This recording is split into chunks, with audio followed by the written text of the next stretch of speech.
দুই ধরনের চন্দ্ররীতি সম্পর্কে আমরা জানব।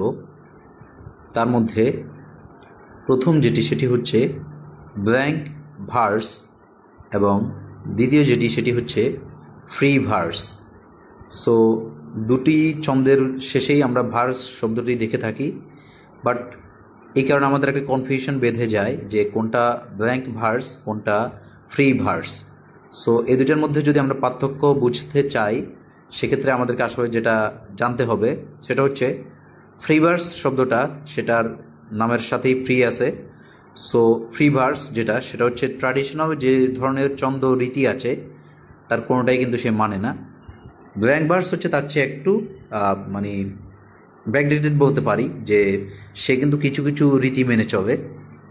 সো আমরা যদি একটু বলার চেষ্টা করি, মানে আমরা যদি সংজ্ঞাগতভাবে বলার চেষ্টা করি সেটা হচ্ছে এরকম। ব্ল্যাঙ্ক ভার্স যেটা ব্ল্যাঙ্ক ভার্স সেটি হচ্ছে আপনার আয়াম্বিক পেন্টামিটারের লাইন হবে, প্রতিটা কবিতার লাইন সেটা হবে iambic pentameter. So what is iambic pentameter সেটা যদি না বুঝে থাকেন তাহলে আমরা আরেকটি ভিডিওতে সেটা আমরা বোঝাতে পারি, যে আমরা ছন্দ সম্পর্কে সেখানে বোঝালে আপনারা বুঝবেন। আয়াম্বিক পেন্টামিটারের এরকম লাইন থাকবে আমার ব্ল্যাঙ্ক ভার্সগুলোর ভিতর, তবে সেই ব্ল্যাঙ্ক ভার্সগুলোর শেষে কোনো অন্তমিল থাকবে না বা রাইম স্কিম কখনো থাকবে না। সো এটা হচ্ছে আমাদের ব্ল্যাঙ্ক ভার্স। এবং এটার যদি আমরা উদাহরণ বলতে চাই সেটা হচ্ছে আমাদের মিল্টনের যে প্যারাডাইজ লস্ট, এবং আমরা বলতে পারি যে একবার বিখ্যাত এটা একটা উদাহরণ, প্যারাডাইজ লস্ট মিল্টনের, এটা কিন্তু ব্ল্যাঙ্ক ভার্সে লেখা। সো এটা ব্ল্যাঙ্ক ভার্সে লেখা। আর যদি আমরা ফ্রি ভার্সের কথা বলতে যাই, ফ্রি ভার্সের লাইনগুলোর ভিতর আপনার কোনো আয়াম্বিক পেন্টামিটার বা কোনো ধরনের এটার লাইনের দৈর্ঘ্যটা কতটুকু বড় হবে বা কতটুকু ছোট হবে এটা নিয়ে কোনো মাথা ব্যথা নাই। আর আমার অন্তমিল বা রাইম স্কিম তো এটা টোটালি নেই। সো ফ্রি ভার্স টোটালি সব কিছু থেকে মুক্ত।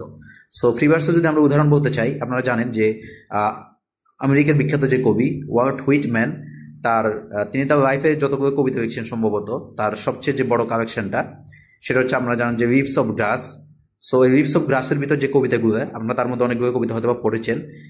যেমন একটা কবিতা ও ক্যাপ্টেন মাই ক্যাপ্টেন, এই কবিতাটা একটু পড়ে দেখতে পারেন, খুবই ছোট কবিতা বাট পড়ে দেখতে পারেন। সো ওই কবিতাটাও মানে ওখানে যতগুলো কবিতা আছে সবগুলো কবিতা কিন্তু আপনার ফ্রি ভার্সে লেখা, ঠিক আছে না? সো ফ্রি ভার্সের উদাহরণ হচ্ছে ওয়াল্ট হুইটম্যানের কবিতাগুলো। আর আপনি যদি ব্ল্যাঙ্ক ভার্সের উদাহরণ বলতে চান সেটা হচ্ছে আমাদের মিল্টনের যে কবিতা সেগুলো।